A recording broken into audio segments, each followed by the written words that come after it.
أمري واحلل عقدة من لساني يفقه قولي.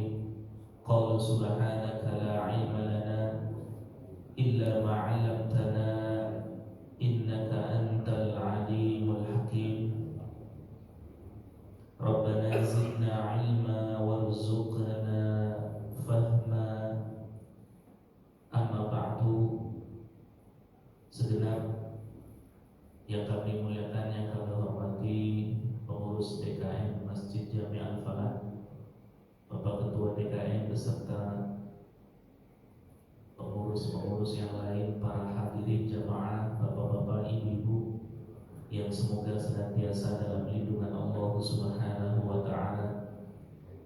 Alhamdulillah, kita bersama-sama bersyukur kehadirat Allah pada pagi yang penuh dengan keberkahan ini. Setelah menunaikan ibadah sholat subuh berjamaah, kita lanjutkan dengan thalabul ilmi, duduk bersama i'tikaf di rumah Allah di Masjid Jami Al-Falah yang kita cintai ini. Semoga duduknya kita menjadi wasilah Allah Subhanahu wa Ta'ala ridho kepada kita semua.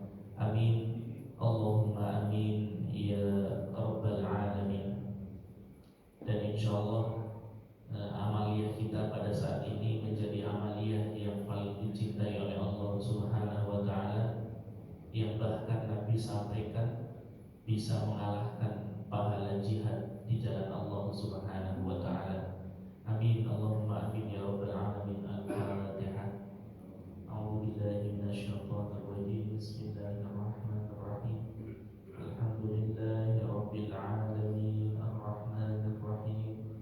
Maliki yaumiddin. Iyyaka na'budu wa iyyaka nasta'in. Ihdinas siratal mustaqim. Siratal ladzina an'amta 'alaihim ghairil maghdubi 'alaihim waladdallin. Amin.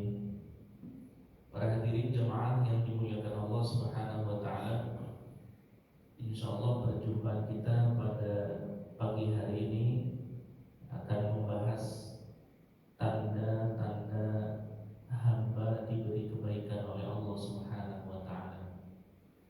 Dengan materi ini insyaallah kita bisa muhasabah, bisa mengetahui bagaimana posisi kita di hadapan Allah Subhanahu wa Ta'ala. Apakah posisi kita menjadi hamba yang Allah kehendaki kebaikan, ataukah mungkin sebaliknya, na'udzubillah, tsumma na'udzubillah. Para hadirin jemaah yang dimuliakan Allah Subhanahu wa Ta'ala, sebelum nanti kita masuk ke materi, tidak terasa kita pada saat ini sudah di hari Ahad bulan Dzulhijjah, 10 hari pertama, Senin, Selasa, Rabu, sudah di hari raya Idul Adha. Insyaallah besok Yaumut Tarwiyah. Besok hari Senin sudah masuk Yaumut Tarwiyah, dan hari Selasa sudah masuk di Yaumu Arafah. Jadi sekedar mengingatkan, dianjurkan kita untuk berpuasa baik di Yaumut Tarwiyah, terutama di Yaumu Arafah, hari Selasa. Nabi SAW bersabda, puasa Arafah itu pahalanya mengalahkan puasa Asyura. Kalau puasa Asyura menghapus 1 tahun, kalau puasa Arafah menghapus dosa kesalahan selama 2 tahun. Jadi Nabi mengatakan puasa Arafah menghapus dosa 1 tahun sebelum dan 1 tahun sesudah. Artinya 2 tahun. Ada fadilah yang lebih tinggi yang Allah berikan bagi seorang hamba yang mau menjalankan puasa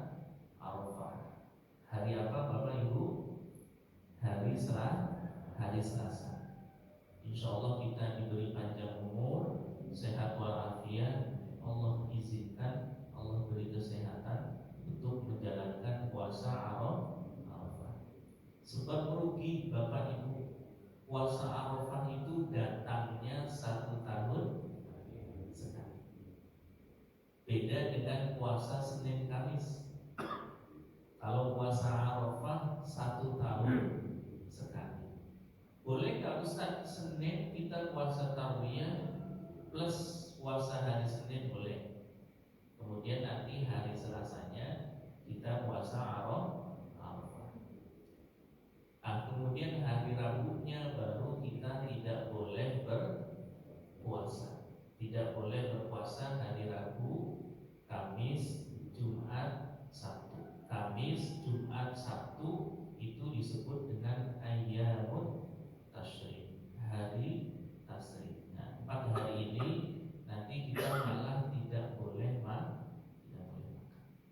Jadi itu para hadirin, saya di awal hanya ingin mengingatkan, ya, walaupun mungkin Bapak Ibu sudah mengetahui, tapi tidak ada salahnya kemudian kami menyampaikan fadilah daripada puasa Arafah. Kecuali yang sedang menunaikan ibadah haji, ya. Mungkin sebagian bapak-bapak sudah ada yang pernah menunaikan ibadah haji. Yaumul Arafah biasanya yang haji nggak berpuasa, fokus wukuf di Arafah. Para hadirin jemaah yang dimuliakan Allah Subhanahu wa taala, kita masuk ke materi. Jadi di sini ada sekitar 10 hadis yang membahas orang-orang yang Allah kehendaki kebaikan. Hadis yang pertama, Al-Imam As-Suyuti mengutip dari Nabi kita Nabi Muhammad Sallallahu Alaihi Wasallam bahwasanya Nabi bersabda, "Idza aradallahu bi'abdin khairan ja'ala hinahu fi nafsihi." Jadi kata Nabi, kalau orang hamba Allah kehendaki kebaikan, maka Allah jadikan kekayaannya itu di dalam jiwanya. Allah jadikan kekayaannya ada di dalam jiwanya.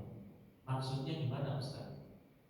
Kalau Bapak Ibu baca di dalam Al-Quran, ketika Allah menyebutkan sifat orang-orang yang bertakwa, itu Allah katakan alladzina yunfiquna fis sarra'i wad dharra.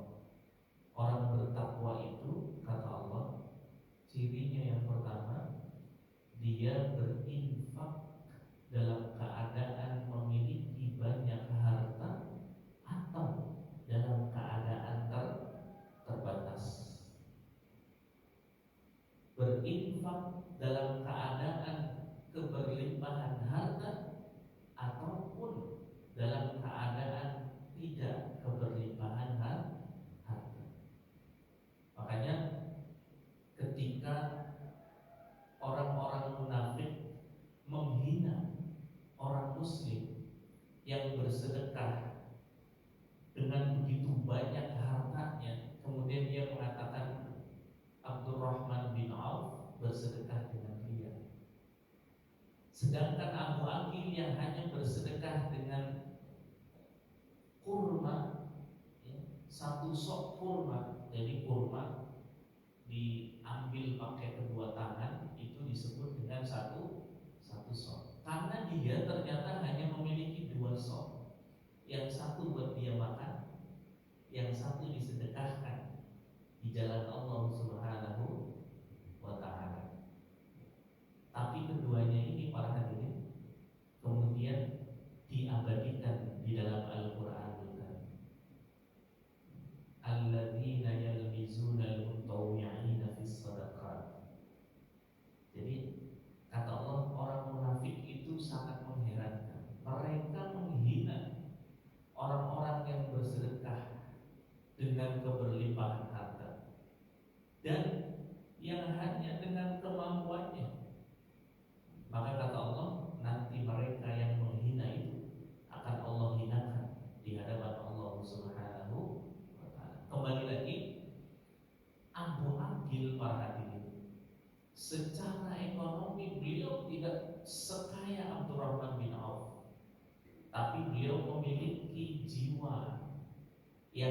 kaya raya sehingga dia tahu ketika dia menginfakkan setengah harta bisa jadi kemuliaannya mengalahkan sahabat Abdurrahman bin Auf. Kalau sahabat Abdurrahman bin Auf itu menginfakkan begitu banyak hartanya, tapi terkadang tidak sampai setengah hartanya. Kalau Abu Aqil dia hanya punya 2 sok, kemudian diinfakkan setengahnya, berarti dia menginfakkan setengah kekayaannya, menginfakkan setengah harta. Dan ini yang Nabi Shallallahu Alaihi Wasallam juga katakan, laisal ghina ghina'ul mal, walakinnal ghina ghina'un nafsi.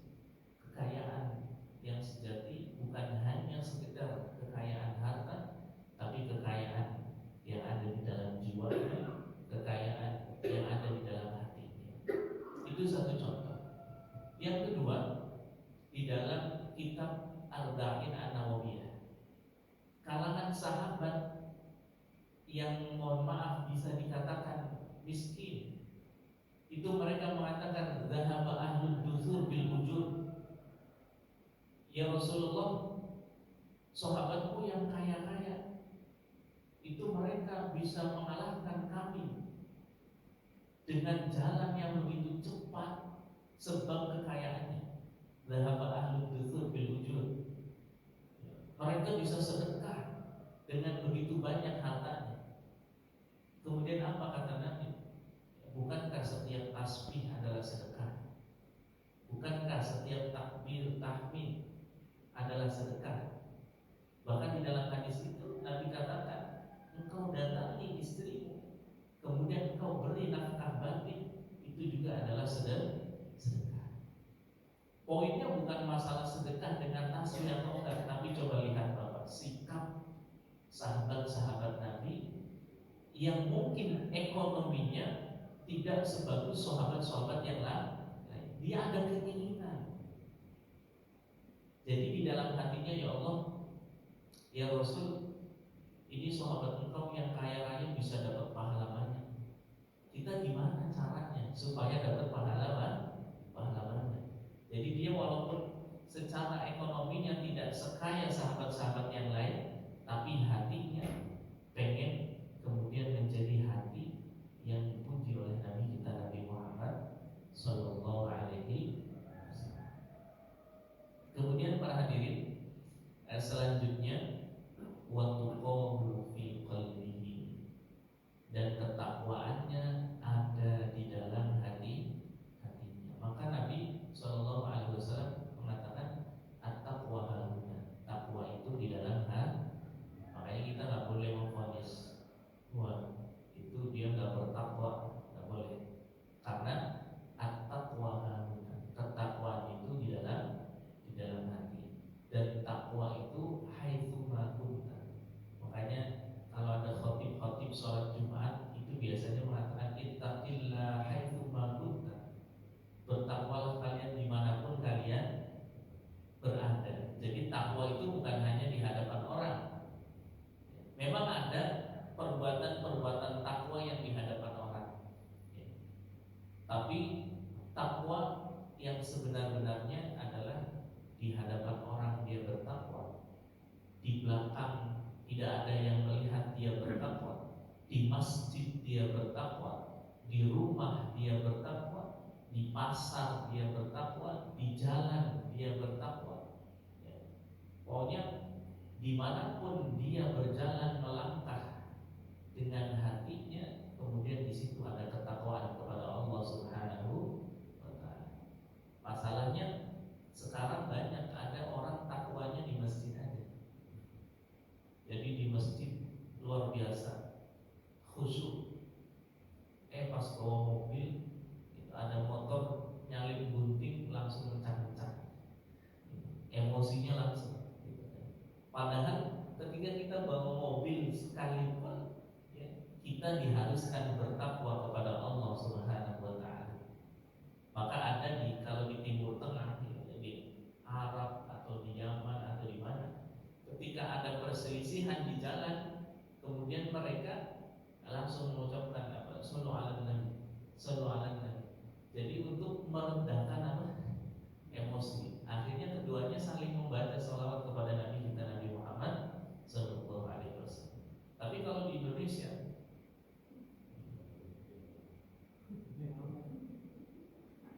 disalib sedikit langsung, wah ini kayaknya ngajak balapan.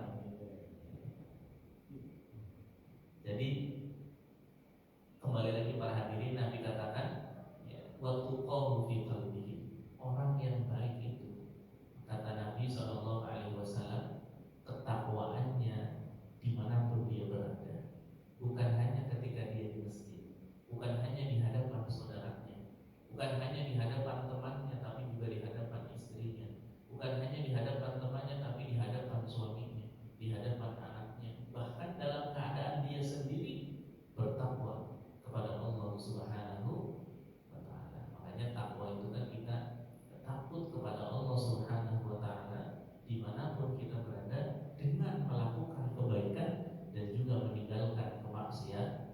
Allahumma ja'alna minal muttaqin. Semoga kita semua itu Allah jadikan hamba-hamba yang bertakwa kepada Allah Subhanahu wa Ta'ala. Dan orang yang bertakwa sudah pasti masuk surga. Dan orang yang bertakwa sudah pasti masuk surga. Makanya ada ayat itu di dalam akhir ayatnya Allah katakan, "U'iddat lil muttaqin." Surga itu disiapkan bagi hamba-hamba yang bertakwa kepada Allah Subhanahu wa Ta'ala. Kemudian selanjutnya di sini walaupun berbeda dengan temanya, tapi karena satu hadis saya bacakan, wa idza aradallahu bi'abdin syarran ja'ala faqrahu baina 'ainayhi. Nauzubillah. Kalau Allah menghendaki seorang hamba di dalam jalan keburukan, maka Allah jadikan kefakiran ada di hadapannya. Bukan jadi orang fakir, bukan. Jadi Allah jadikan kefakirannya itu di hadapan matanya sendiri. Maksudnya gimana Ustaz? Ketika Allah memberi dia rizki 100 juta, maka dia merasa kurang. Wah ini kalau 1 miliar enak. Dan dikasih 1 miliar, dia masih fakir aja hatinya. Jadi hatinya masih merasa apa? Merasa miskin. Makanya Nabi memuji ketika ada orang yang dengan keterbatasan hartanya, kemudian Allah menganggap dia banyak duit. Kenapa Ustaz? Oh berarti itu hamba sangat bersyukur. Oh berarti itu hamba tidak pernah menampakkan kesusahannya di hadapan manusia. Oh berarti itu hamba punya harga diri. Jadi dia tidak pernah menampakkan kegelisahannya. Ya. Makanya Nabi memuji.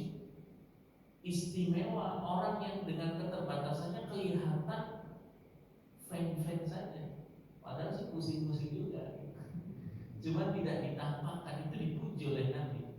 Tapi sebaliknya kalau ada orang yang sebenarnya memiliki kelebihan harta kemudian tampak miskin, maka ini kalau ada hamba yang kemudian kefakirannya ada di matanya, jadi dia merasa dirinya fakir terus, merasa dirinya kurang terus, sehingga mohon maaf jauh dari kata bersyukur, berarti hamba itu sedang berada di jalan yang mana Allah kehendaki dirinya di dalam keburukan. Nauzubillah min. Tapi rata-rata manusia gitu nggak Pak Raden? Rata-rata manusia gitu kayaknya ada yang kurang. Tapi ingat, ini bukan masalah ibadah. Ini bukan masalah ibadah. Ini bukan masalah kebaikan. Tapi ini masalah